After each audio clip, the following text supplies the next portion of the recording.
नवाज शरीफ को सजा सुनाने वाले जज अरशद मलिक ने एतराफ किया था कि इस वक्त के चीफ जस्टिस साकिब निसार ने उनसे कहा कि नवाज शरीफ को सजा देनी है और सुप्रीम कोर्ट के जस्टिस एजाजुल एहसन जो नवाज शरीफ के खिलाफ पैनामा केस में मॉनिटरिंग जज भी थे, इन्होंने मुतादिद बार बुलाकर पूछा कि केस में क्या पेशरफ्त हुई है।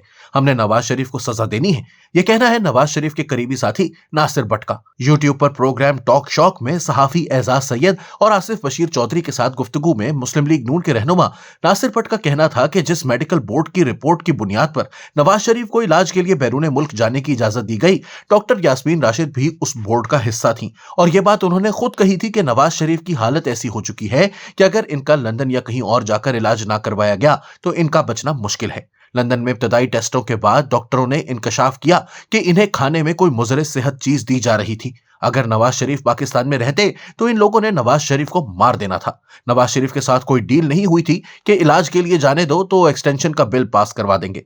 नासिर भट्ट के मुताबिक नवाज शरीफ ने हमेशा कहा कि इन्हें वोट को इज्जत दो के बयानिए की वजह से एस्टैब्लिशमेंट ने निकाले जाने के बाद नवाज शरीफ ने फैसला कर लिया था कि मैं अवाम को बताऊंगा कि मेरे साथ क्या हुआ है। नवाज शरीफ ने साबिक army chief general Qamar Javed Bajwa, general Faiz Hamid, Saqib Nisar, Asif Saeed खोसा और इमरान खान समेत सबका नाम लिया। इन्होंने कहा था कि जनरल बाजवा और जनरल फैज इस सब के जिम्मेदार हैं।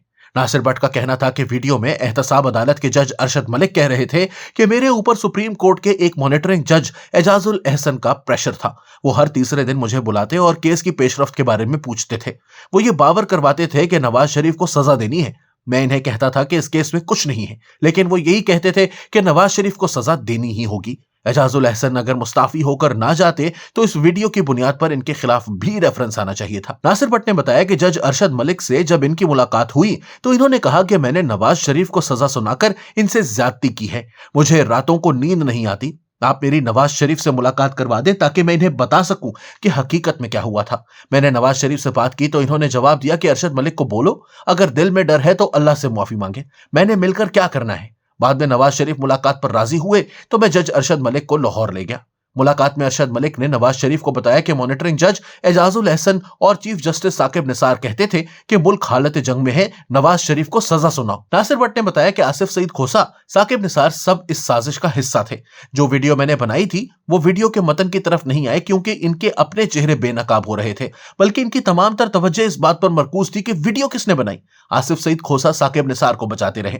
जब भी नवाज शरीफ या शरीफ फैमिली का कोई केस समाअत के लिए लगा तो इस बेंच में एजाजुल एहसन लाजमी शामिल होते। बेंच में मौजूदगी पर एतराज के बावजूद बेंच में बैठते थे।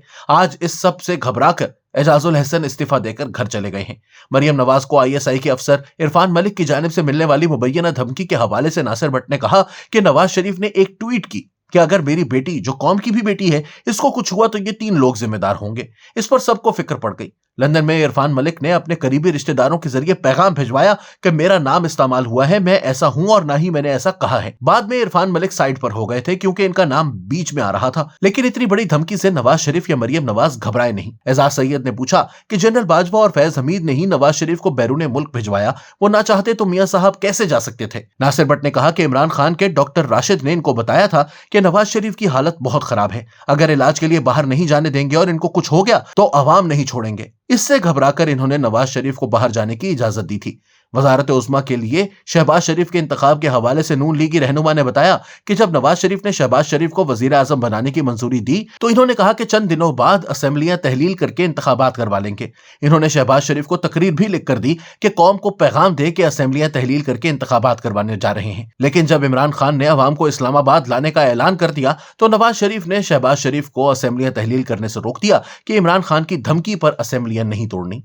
नए आर्मी चीफ की तैनाती के हवाले से इन्होंने कहा कि जनरल आसिम मुनीर की तैनाती सीनियोरिटी के मुताबिक हुई। इस बात में हकीकत नहीं कि शहबाज शरीफ जनरल बाजवा की एक्सटेंशन के लिए लंदन गए थे, क्योंकि नवाज शरीफ किसी की तौसीह के हक में नहीं थे।